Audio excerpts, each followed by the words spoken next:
Señor. Les invito a ponerse en pie esta noche. Vamos a orar al Señor para que Él nos bendiga por medio de su palabra, y vamos a incluir también estas peticiones de oración. También vamos a pedir que el Señor hable a los que nos van a ver a través de la transmisión y nos van a escuchar a través de la radio. Oremos al Señor, hermanos. Padre que estás en los cielos, Señor amado, te damos las gracias porque nos das el privilegio de reunirnos como iglesia. Tú has prometido que donde están 2 o 3 reunidos en tu nombre, ahí estás tú. Y en esa confianza, Señor, en esa convicción, es que nos presentamos delante de ti para poder traer estas peticiones de oración. Señor, cada una de ellas son el reflejo de la esperanza que tus hijos tienen en ti. Por eso te suplico, Señor, que tengas misericordia. Aquellos que están pidiendo sanidad, aquellos que están pidiendo, Señor, una provisión, aquellos que están pidiendo sabiduría. Tú conoces la necesidad, y conforme a tu gran bondad, bendito Dios, te pedimos que tú obres para que cada vida pueda recibir el testimonio, Señor amado, de que tú sigues obrando a favor de tu pueblo. Ahora, Señor, tú que eres bueno, queremos pedirte también nos entregues tu palabra, pues a eso hemos venido. Señor, tú conoces la necesidad de cada uno de aquellos que han venido a este lugar, y tu palabra, Señor, tiene el poder para hablarnos, para instruirnos, para capacitarnos. Limpia los aires, quita toda distracción, aparta, Señor amado, todo estorbo del maligno, y ayúdanos a ser edificados por medio de tu palabra. Todo esto, Señor amado, lo pedimos en el nombre santo de tu Hijo amado Jesucristo, por quien te damos las gracias. Amén y amén. Gloria al Señor, hermanos. Vamos a abrir la Biblia en el Evangelio de Juan, ese libro de la Biblia que estamos estudiando los días martes. Y en esta ocasión, hermanos, vamos a continuar con los versículos 34 en adelante, por lo que le invito para que ahí abra su Biblia. Evangelio de Juan, capítulo 6, versículo 34 en adelante, nos dice así la palabra del Señor. Señor, le pidieron, danos siempre ese pan. Yo soy el pan de vida, declaró Jesús.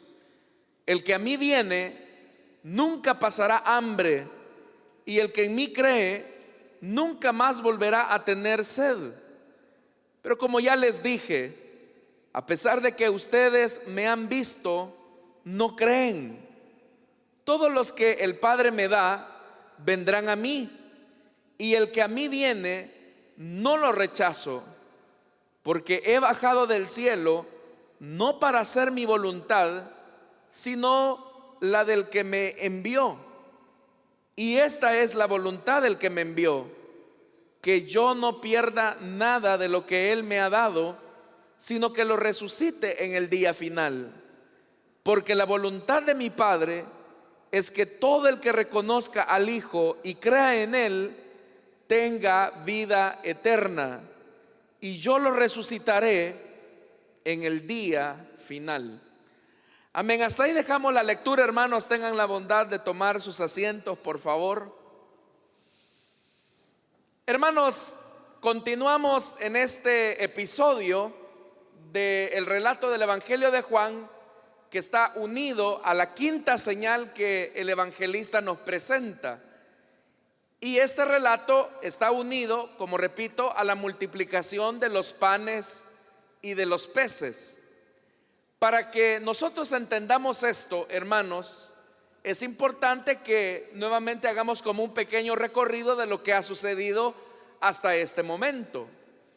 En primer lugar, sabemos que Jesús se encontraba al otro lado del lago de Galilea, y es ahí cuando Jesús nota la necesidad de la multitud que le había acompañado o que habían escuchado su enseñanza durante una buena jornada del día. Jesús, al notar la necesidad material que ellos tenían, el hambre que podían tener, Él hace un milagro de multiplicar panes y peces a partir de una pequeña vianda que un niño de más o menos unos 5 o 6 años llevó a manos de Jesús. Esa multiplicación de panes y peces generó tal impacto en la gente que cuando pasó ese día, eso ya lo vimos cómo la gente hizo hasta lo imposible por encontrar a Jesús. La intención de ellos obviamente que era seguir buscando más beneficios del maestro, porque el día anterior pues Jesús había provisto una necesidad, especialmente para una multitud que estaba en una condición de pobreza. La situación social de esta época, hermanos, era una situación bastante precaria.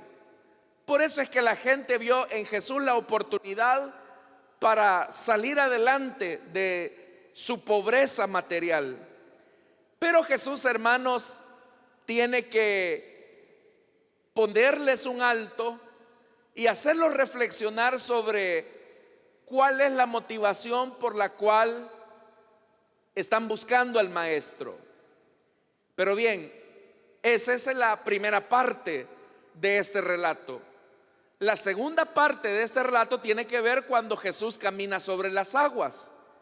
Y es ahí, hermanos, donde es un encuentro más personal de Jesús con sus discípulos. Y vemos que fue Jesús el que les dijo a ellos que se adelantaran y cruzaran al otro lado del lago. Pero mientras Jesús estaba orando en la montaña, eso fue ya pasadas las altas horas de la madrugada, se dice que era la cuarta vigilia de la noche, es decir, más o menos entre las 3 y las 6 de la mañana, Jesús se da cuenta que sus discípulos están en aprietos, cabal en el centro del lago, porque una tempestad de repente los sorprendió.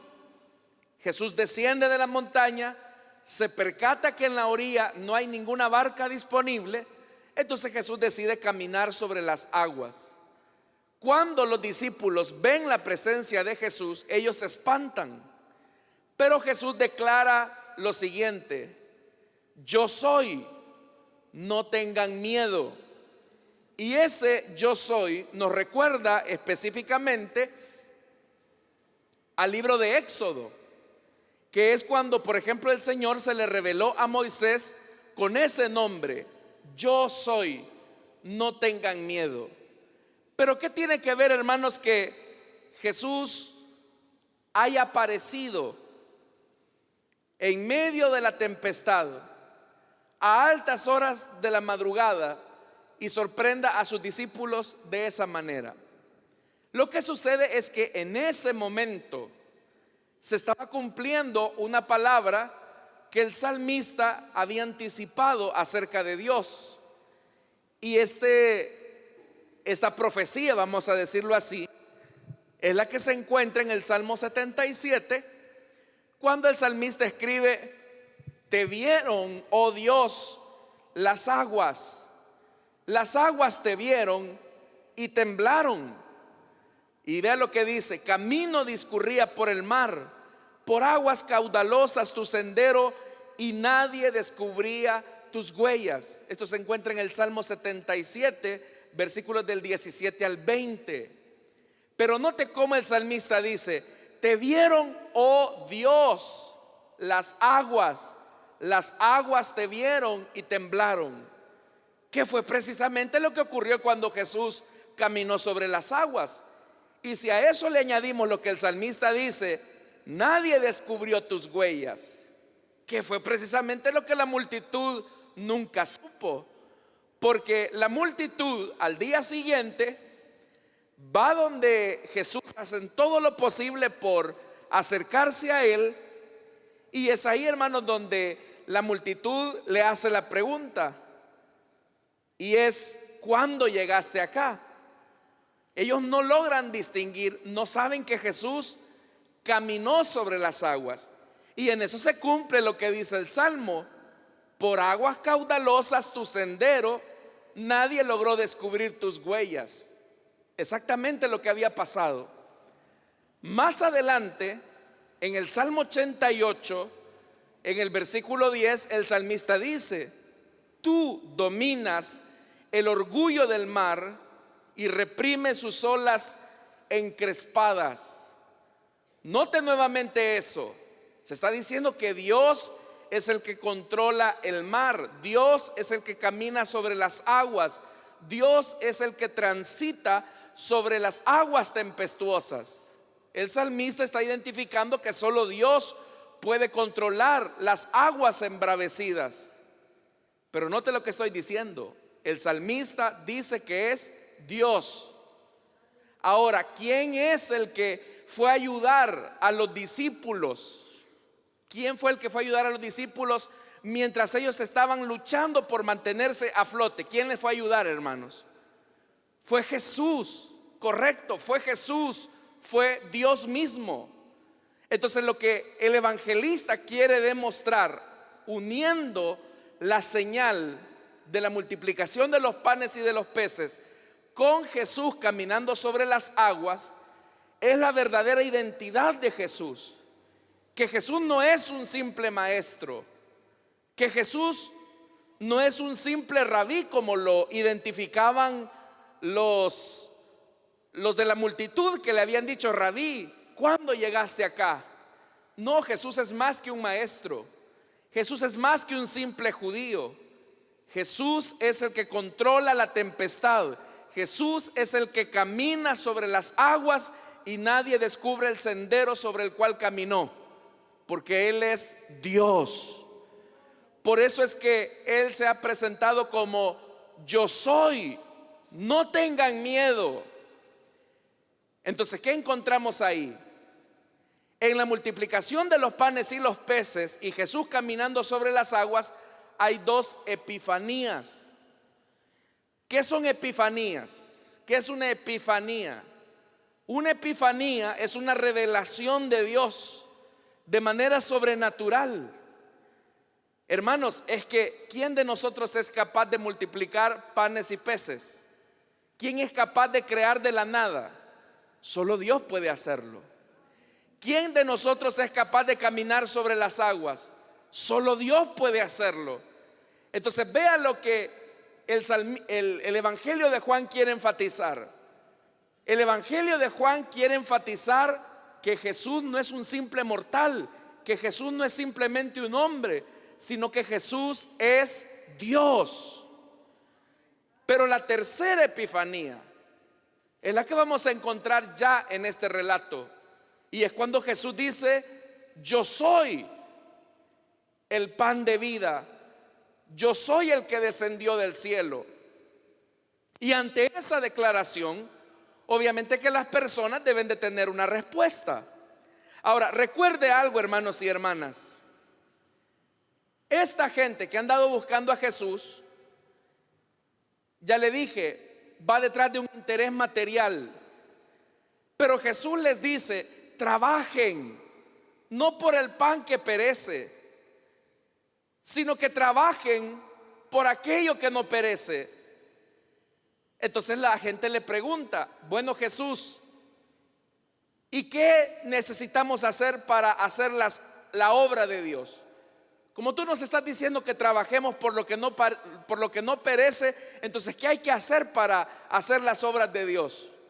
Y Jesús les dice: esta es la obra de Dios, que crean en aquel a quien Él envió.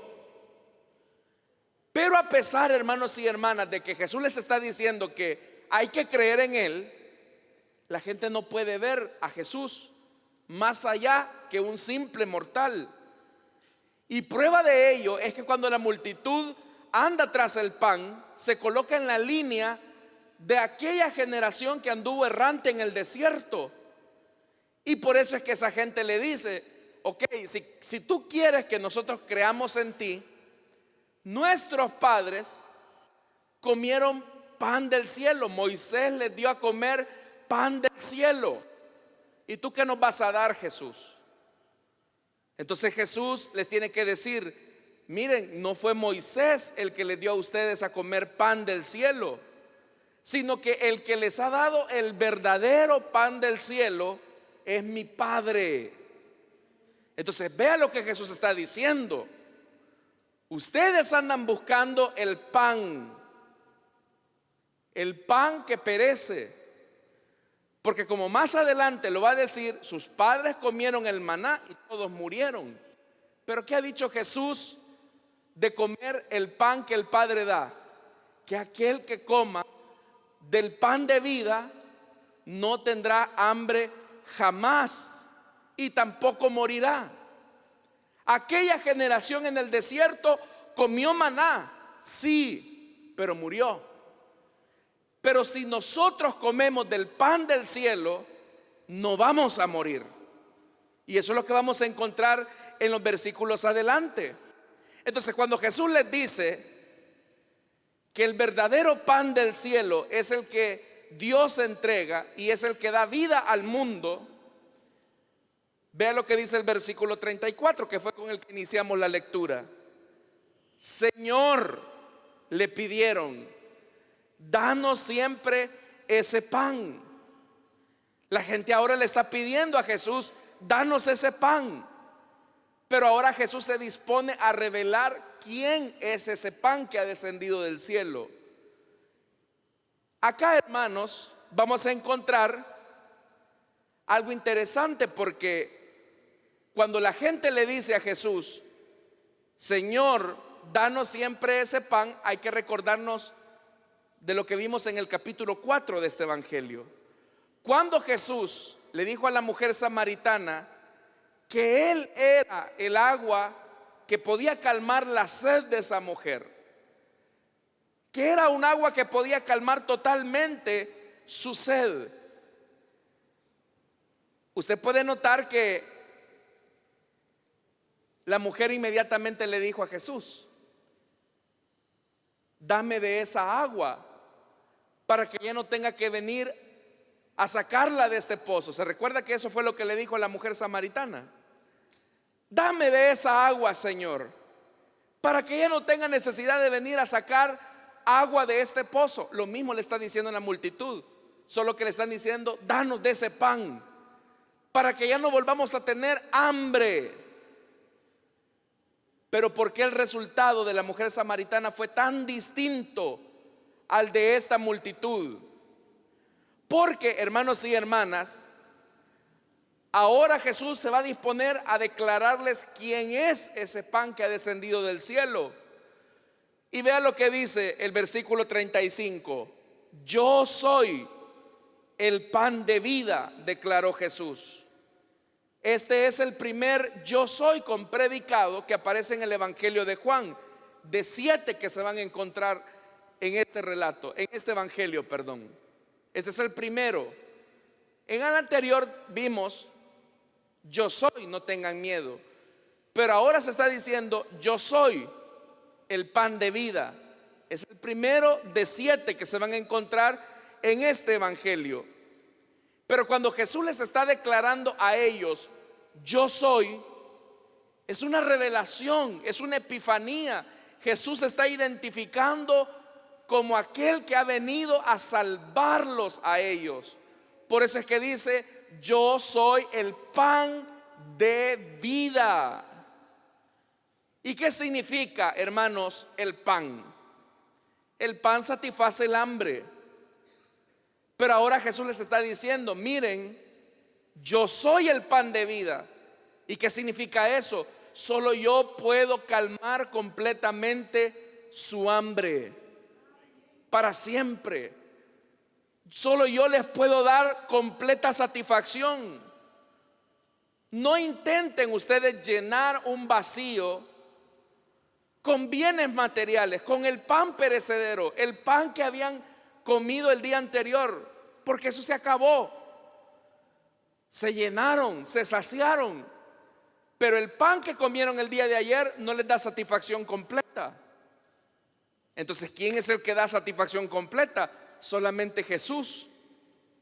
Entonces, hermanos, en la vida hay muchas personas que buscan la satisfacción en los bienes materiales. Y usted ha sido testigo de muchas personas que se afanan por conseguir bienes materiales, viviendas, propiedades, inmuebles. Hay gente que piensa, es que yo cuando tenga mi casita yo voy a ser feliz. Es que yo cuando tenga una propiedad donde vaya a descansar, ahí voy a ser feliz. Es que yo cuando tenga un terreno más amplio y donde tenga un jardín o lo pueda sembrar o lo pueda cultivar, ahí voy a ser feliz. Es que cuando yo compre mi par de solares, ahí yo voy a estar contento. Y cuando los tiene, es que cuando yo tenga mi manzanita, ahí voy a estar contento. O alguien puede decir, es que cuando tenga mi propio negocio, ahí voy a estar feliz. Cuando ya no tenga que depender de un salario, ahí voy a estar feliz. Es que si yo tengo un vehículo, ahí voy a estar feliz. Y la gente anda detrás de bienes materiales pensando que esos bienes materiales pueden calmar su hambre. Pero hermanos, no existe ni un solo bien material de este mundo que pueda satisfacer nuestra hambre espiritual. Por eso es que hay gente que lo ha tenido todo económicamente hablando, pero se sienten tan vacíos, tan miserables. Eso hace, hermanos, que muchas personas, por ejemplo, terminen quitándose la vida, aún teniendo grandes fortunas, grandes riquezas, porque esa hambre solamente el pan de vida la puede saciar, y ese pan es Jesucristo nuestro Señor. Entonces, como decía este pensador cristiano Agustín, él decía: nos has hecho, Señor, para ti, y nuestro corazón está inquieto hasta que descansa en ti. Nos has hecho, Señor, para ti, y nuestro corazón está inquieto hasta que finalmente descansamos en ti. Y Jesús, hermanos y hermanas, les dice, les recuerda a la multitud: el que a mí viene nunca pasará hambre, y el que en mí crea nunca más volverá a tener sed. Oiga lo que Jesús está diciendo: el que a mí viene. Y alguien le pudo haber dicho a Jesús: Jesús, ¿no te estás dando cuenta que esta gente tuvo que cruzar el lago para venir a ti? ¿No es eso lo que tú estás diciendo? No, hermano, hay que tener un gran cuidado, porque es verdad que esa gente ha venido a Jesús, pero para llenar una sed material. Ellos saben que Jesús les puede proveer materialmente y han venido a Él por eso. Pero ellos no tienen hambre de Jesús, tienen hambre de lo que Jesús les pueda dar. Entonces, cuando Jesús dice acá: el que a mí viene nunca pasará hambre, se está refiriendo a aquellos que son hambrientos en espíritu, aquellos que quieren llenar su vida de Jesús, no de lo que da Jesús. Si Jesús nos bendice, si Jesús nos prospera, eso es una bendición extra. Pero para nosotros debe de ser importante llenarnos de la persona de Jesús, porque solamente así nunca vamos a pasar hambre. Estamos hablando del hambre espiritual. ¿Qué hace que una persona de repente le pierda sentido a la vida cristiana? Cuando ha perdido su hambre, su apetito por la presencia de Dios. Cuando una persona ha perdido su apetito por la presencia de Dios, o dicho de otra manera, cuando una persona ha perdido su apetito por Jesús, es cuando ya nada de lo que tiene, de lo que hace, le satisface. Y es por eso que pasa hambre. Pero Jesús está diciendo acá: el que a mí viene nunca pasará hambre. ¿Y qué es eso que Jesús está diciendo? Nunca pasará hambre. Es una garantía De esto Jesús ya nos dijo algo. Jesús le recordó a la multitud que Él es el sello de aprobación del Padre. Y ese sello de aprobación está diciendo: quien busque a mi Hijo y se llene de la presencia de mi Hijo, no va a tener hambre, va a estar tranquilo. Puede ser que estemos viviendo en una situación de pobreza, pero si Jesús está con nosotros, estaremos saciados. Puede ser que estemos atravesando una enfermedad, pero si Jesús está con nosotros, estaremos saciados. Puede ser que estemos pasando un momento de tristeza o de tribulación, pero si Jesús está con nosotros, estaremos saciados. Ahora, si Jesús no está con nosotros, si nosotros no tenemos apetito espiritual, apetito de Jesús, toda la vida vamos a andar con un hambre espiritual que vamos a intentar llenar con bienes materiales, con emprendimientos, con títulos, con éxitos profesionales. Y yo no le digo que eso sea malo. Lo malo es que nosotros estemos buscando llenar nuestro vacío espiritual con bienes materiales, porque todos esos, estimados hermanos, son perecederos. Hay mucha gente que ha alcanzado el éxito en el negocio, en los negocios, el éxito en la vida profesional, y yo no le digo que eso esté mal, insisto, pero intentar llenar satisfactoriamente esa hambre de Dios con cosas, con bienes materiales, es la peor mentira que puede tener un ser humano. Por eso es que Jesús dice: si ustedes me buscan a mí, el que a mí viene nunca va a pasar hambre. Entonces, al venir a este lugar, debemos de tener apetito espiritual, hermanos, porque tener apetito espiritual es lo que garantiza nuestra vida eterna. Dios ya dijo, y se lo dijo a Israel: no solo de pan vivirá el hombre, sino de qué, de toda palabra que sale de la boca de Dios. ¿Por qué Dios les dijo eso a Israel? Porque cuando Israel perdió su apetito por Dios, es cuando comenzaron a pedir codornices, es cuando comenzaron a quejarse, es cuando comenzaron a añorar. Allá en Egipto teníamos puerros, cebollas, calabazas y melones.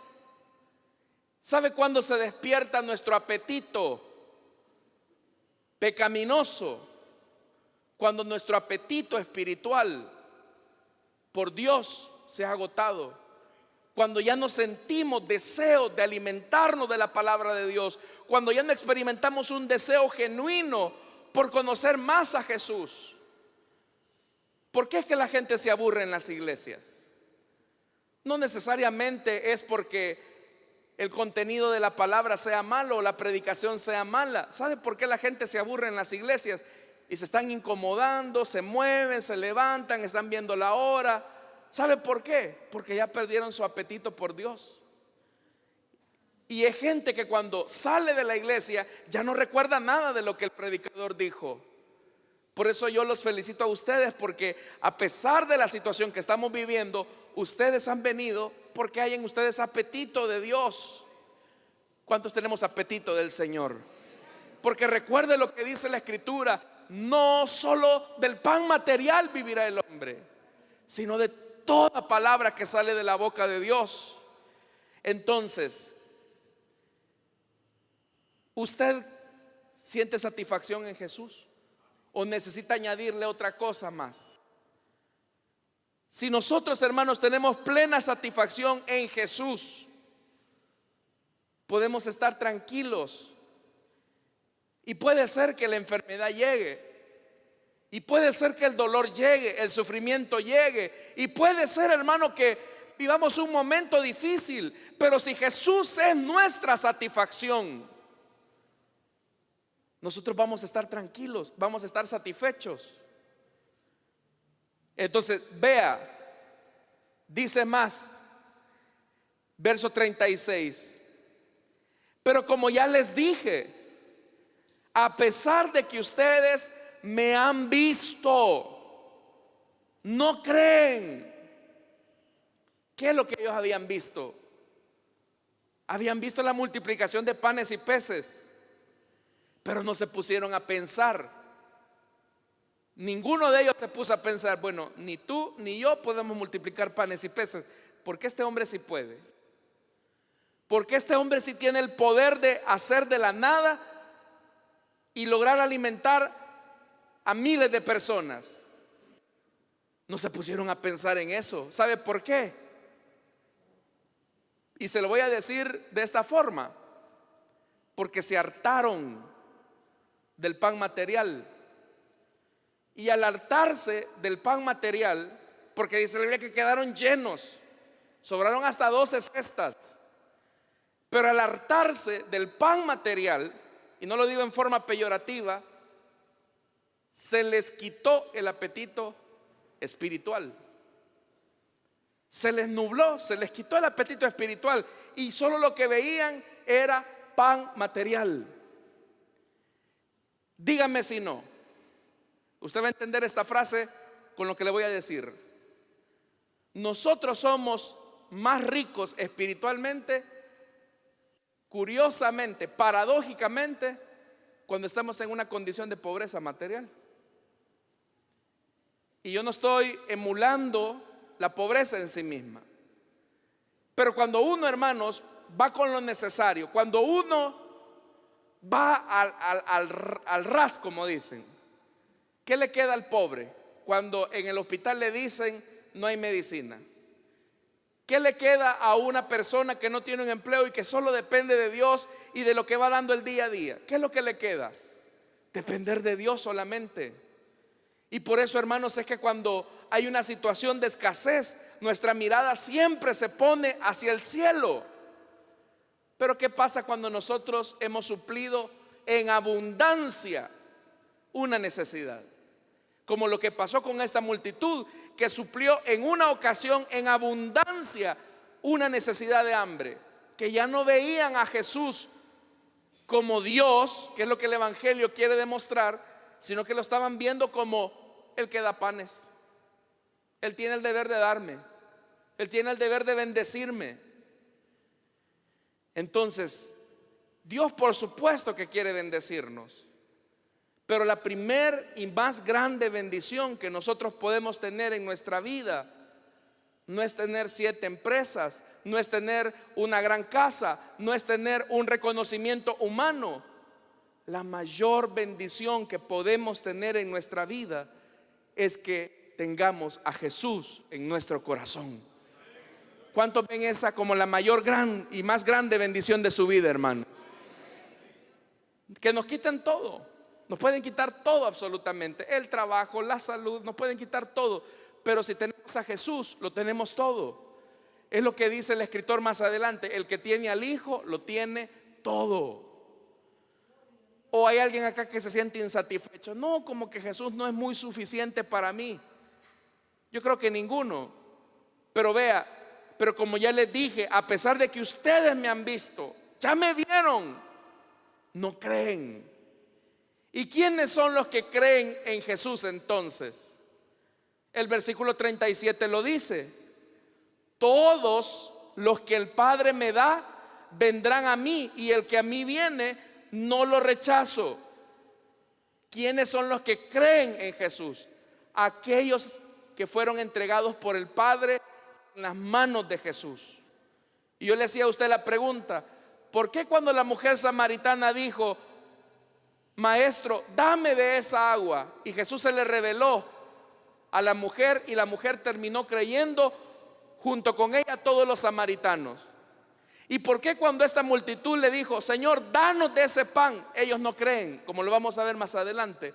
Por una razón sencilla: porque el Padre le entregó a Jesús, a la samaritana y a los samaritanos. Pero el Padre no le entregó a estos judíos que solamente andaban detrás de Él por interés. Dicho de otra manera, ¿quiénes son los que perseveran en Jesús? ¿Quiénes son los que siempre van a tener satisfacción en Jesús? Aquellos que han sido escogidos por el Padre, aquellos que han sido elegidos por el Padre. Entonces, usted quiere saber si es elegido por el Padre. Usted quiere saber si ha sido predestinado por Dios, ocupando ese término. Hágase una pregunta así sencilla. Para usted, de verdad, Jesús lo es todo. Piénselo. Porque entonces las circunstancias no van a definir su estado de humor necesariamente. Porque hay gente, hermanos, que cuando pierden un bien material, se les arruina algo, pierden la casa, pierden el empleo, se amargan, hermanos. O sea, yo recuerdo a una persona que cuando perdió su empleo, porque la empresa cerró, era un creyente, él se amargó, hermano. Mientras estuvo trabajando ahí, él siempre hablaba: el Señor es lindo, el Señor es bello, cuán bello es el Señor, hay que tener fe, hay que confiar en Él, Dios bendice. Pero cuando la empresa en la que trabajaba cerró operaciones en el país y él se quedó en una condición de desempleo y ya no volvió a ganar lo mismo, se amargó al punto que dejó sus privilegios, dejó de asistir a la iglesia, se comenzó a enfriar y ya no volvió a regresar más. ¿Qué pasó ahí? Sencillo, que su satisfacción no era Jesús, su satisfacción era lo que daba Jesús. Entonces, para nosotros, ¿qué es lo importante? Para nosotros lo importante es Jesús o lo que da Jesús. Y eso, hermano, solamente se va a definir en un momento de crisis. Entonces, ¿quiénes vienen a Jesús? Aquellos que tienen ese apetito de Él. Por eso es que viene Jesús y dice: y el que a mí viene, dice, yo no lo rechazo. Aquí hay que entender este pasaje, porque Jesús no está diciendo: todo el que quiera venir a mí, yo no lo voy a rechazar. No es ese el sentido del pasaje. El sentido del pasaje es este: el Padre me los ha dado a mí, en mis manos, y estos que el Padre me dio, yo los retengo, yo los cuido, a ninguno de ellos rechazo, yo los preservo. ¿Qué significa eso? Que todos aquellos que fueron entregados por el Padre en las manos de Jesús, ninguno se va a perder. Y todos ellos van a tener una característica, una cualidad, y es que van a tener hambre de Jesús. Van a tener hambre de Jesús. No solo de lo que da Jesús, sino que van a tener hambre de Él. Por eso es que dice en el versículo 38: porque he bajado del cielo no para hacer mi voluntad, sino la del que me envió. ¿Y a qué voluntad se está refiriendo Jesús? A ser preservados por Jesús por la eternidad. Quien encuentra su plenitud en Jesús, quien se siente satisfecho de ser hijo de Dios, aquel que se siente gozoso de ser creyente, esa es una persona que va a ser preservada por Jesús, porque su deleite no está en lo que da Jesús, sino que su deleite está en quién es Jesús. ¿Y quién es Jesús? Él es el pan de vida que descendió del cielo. Él es el pan que sacia el hambre del hambriento. Por eso es que cuando Él dice: yo he bajado del cielo, oiga, yo he bajado del cielo, y eso es una epifanía. Yo he bajado del cielo no para hacer mi voluntad. Y entonces, ¿cuál es la voluntad que ha venido a cumplir Jesús? Versículo 39: esta es la voluntad del que me envió, que no pierda nada de lo que Él me ha dado. Y oiga, sino que lo resucite en el día final. Entonces, si nosotros hemos creído en Jesús y tenemos satisfacción en Él y somos preservados por Él, nuestra salvación está segura en Él. ¿Sabe por qué tenemos seguridad? de salvación en Jesús, porque el Padre puso nuestras vidas en las manos de Jesús y Jesús las retiene en su corazón, y de aquellos que el Padre le entregó no se va a perder ni uno. Por eso es que nosotros no podemos estar pensando, hermano, ¿y qué será que a lo mejor en aquel día, será que el Señor de verdad me va a dar acceso a su presencia? Es que si tú estás en el corazón de Jesús, como ahí lo dice, esta es la voluntad de mi Padre, que yo no pierda a nadie, a ninguno. Entonces vea, ¿por qué no nos vamos a perder? En primer lugar, porque estamos en el corazón del Hijo. Esto es interesante. Estamos en el regazo de Jesús. ¿Y quién va a poder arrebatarle a Jesús a uno de sus escogidos, hermano? Pero por estar en el corazón de Jesús, también Jesús está en nuestro corazón. Y aquí es donde es importante hacernos la pregunta: ¿qué hay en su corazón? ¿Qué hay en su corazón, hermano?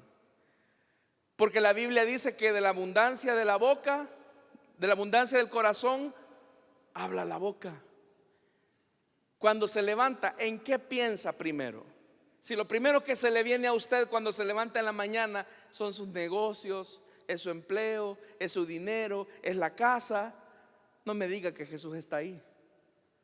Si al anochecer, hermanos, lo primero que se le viene a la mente es cuánto gané hoy, cuánto me va a salir de aquello, cuánto me va a salir de lo otro, no me diga que Jesús está en el centro de su corazón.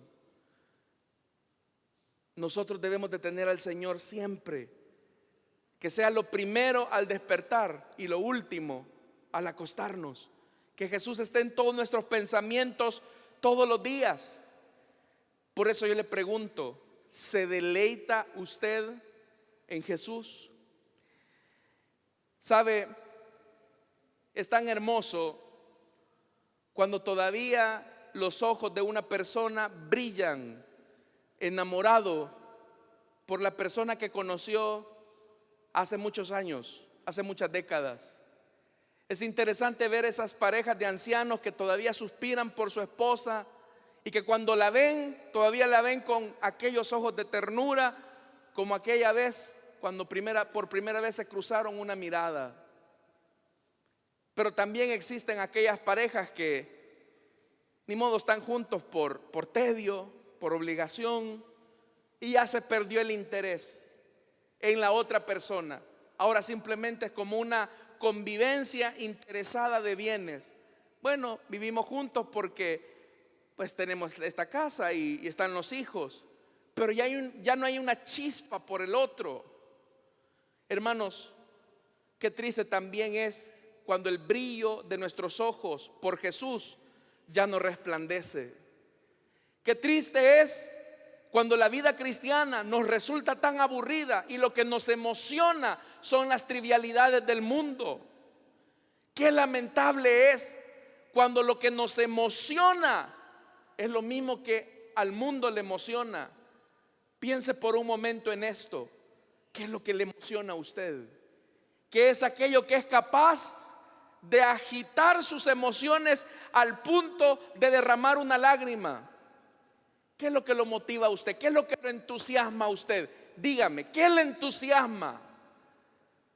Si lo único que le entusiasma a usted es un bien material como una casa, es un negocio bien hecho que le ha dejado buenas utilidades, si lo único que le entusiasma a usted son los logros profesionales que pueda colgar usted en una pared, si lo único que le entusiasma a usted es tener la aceptación de una persona, pero Jesús no provoca ese nivel de entusiasmo en nuestro corazón, no me diga que tenemos interés en Jesús, más bien tenemos interés en lo que da Jesús.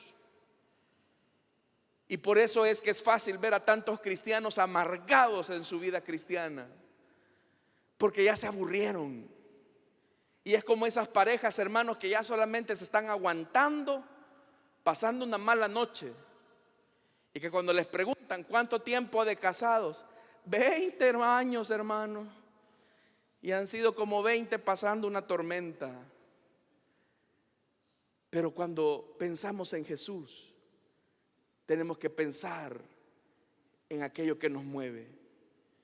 Hermano, ¿qué sentiremos el día que nos encontremos con nuestro Maestro y lo veamos cara a cara? ¿Qué va a sentir usted el día que se encuentre con el Hijo de Dios, hermano y hermana? ¿Qué va a sentir? Piense por un momento qué va a sentir, cuáles van a ser las emociones que va a experimentar. Y sabe algo, no es muy difícil saber qué vamos a sentir, porque basta con saber cuál es nuestra actitud cuando nos encontramos con Él acá. Y el versículo 40 dice: porque la voluntad de mi Padre es que todo el que ve, quiero que lea esto, porque la voluntad de mi Padre es todo, porque la voluntad de mi Padre es que todo el que ve lo que da el Hijo y crea tenga vida eterna. Eso dice el versículo, hermanos. ¿Eso dice? No, ¿verdad? Porque la voluntad de mi Padre es que todo el que ve, ¿a quién? Al Hijo. ¿Qué te emociona a ti? ¿Lo que te da el Hijo o lo que te emociona es al Hijo? Que son dos cosas distintas. Si lo que te emociona a ti es Jesús, ve lo que dice el verso 40, y crees en Él, tienes vida eterna y yo lo resucitaré en el día final. Jesús está diciendo: el que se deleita en mí, el que encuentra deleite en mí, es el que de verdad ha creído en mí. Pero aquel que solamente ve en el Hijo lo que Él puede dar, como esta multitud, ahí hay un gran peligro. Ahí hay un gran peligro, porque podemos pensar que vamos a tener la vida eterna cuando en realidad no es así. Aquellos que se presentaron ante Jesús en el juicio de las naciones y le dijeron: Maestro, pero si en tu nombre predicamos en las plazas, en tu nombre echamos fuera demonios, en tu nombre, Señor, hablamos nuevas lenguas, disfrutamos de todas las bendiciones que tú nos diste, de todos los privilegios que nos concediste. Pero ¿qué va a decir Jesús? Apartaos de mí, hacedores de maldad, yo no los conozco. Porque ustedes se deleitaron en lo que yo les daba, ustedes se alegraban en lo que yo les daba, pero nunca se alegraron en mí.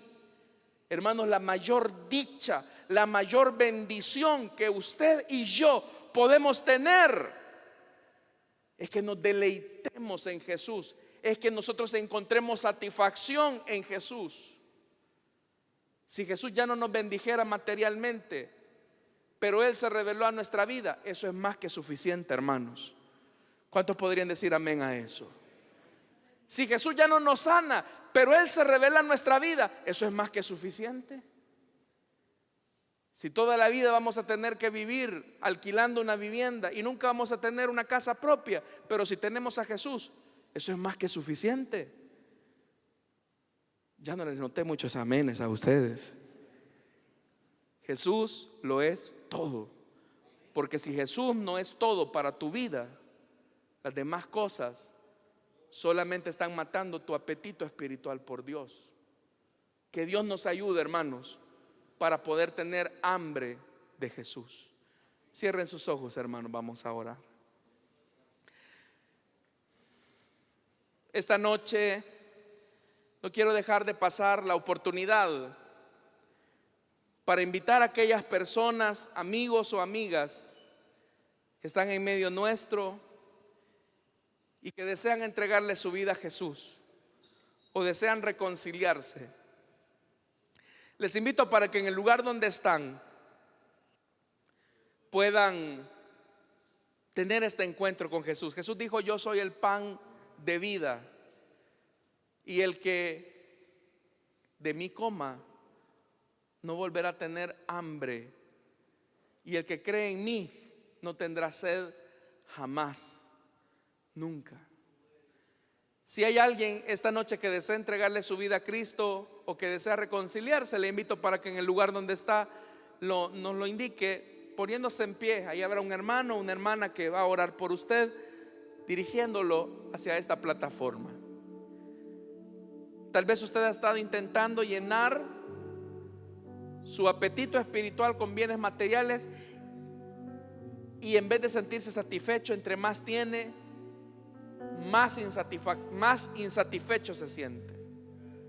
Lo que sucede es que no son los bienes materiales de esta vida lo que nos van a dar satisfacción, solamente es el Señor. Hermanos, que Dios nos ayude también a nosotros para que nuestra satisfacción sea Jesús. Así que esta noche nuevamente, ¿habrá alguien? Si no lo hay, hermanos, vamos a orar, pero que Dios nos ayude para sentirnos satisfechos en Jesús, que Él sea nuestro deleite. ¿Qué te emociona? ¿Qué te emociona? ¿Te emociona los bienes materiales más que Jesús? ¿Te emocionan los aplausos de los hombres más que Jesús? ¿Te emociona más un trabajo más que Jesús? ¿Te apasiona más un deporte más que Jesús?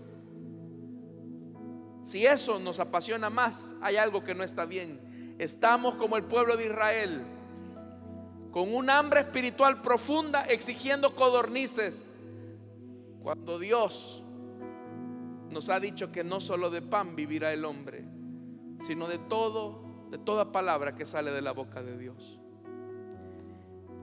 Hermanos, quiero hacer una oración especial por ustedes esta noche. Pongámonos en pie y digámosle al Señor: Señor, dame más hambre de ti. Señor, dame hambre de ti. Dame hambre de ti. Despierta mi apetito por ti, Señor.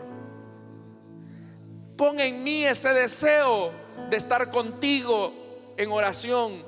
Pon en mí ese deseo de encontrarme contigo cuando leo tu palabra. Pon en mí ese hambre por servirte. Pon en mí esa hambre por conocerte.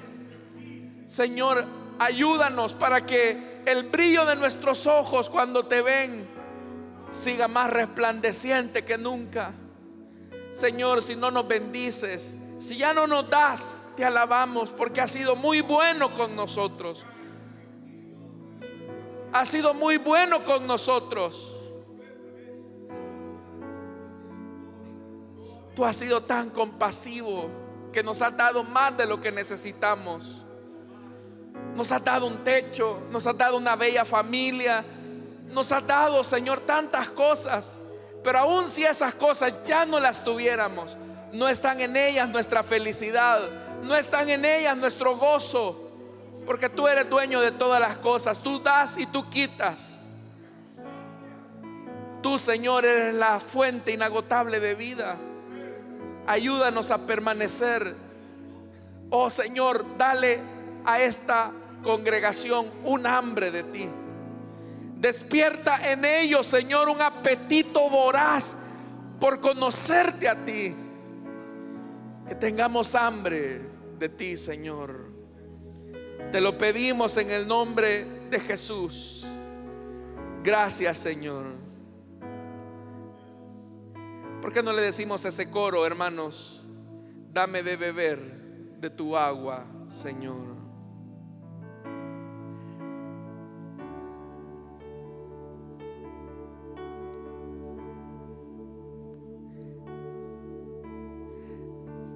Danos de beber, Señor, de tu agua. Dame de beber de tu agua, Señor. Ya no quiero tener sed jamás. Dame de beber de tu agua, Señor. Ya no quiero tener sed jamás. Dame agua viva. Dígaselo, hermano.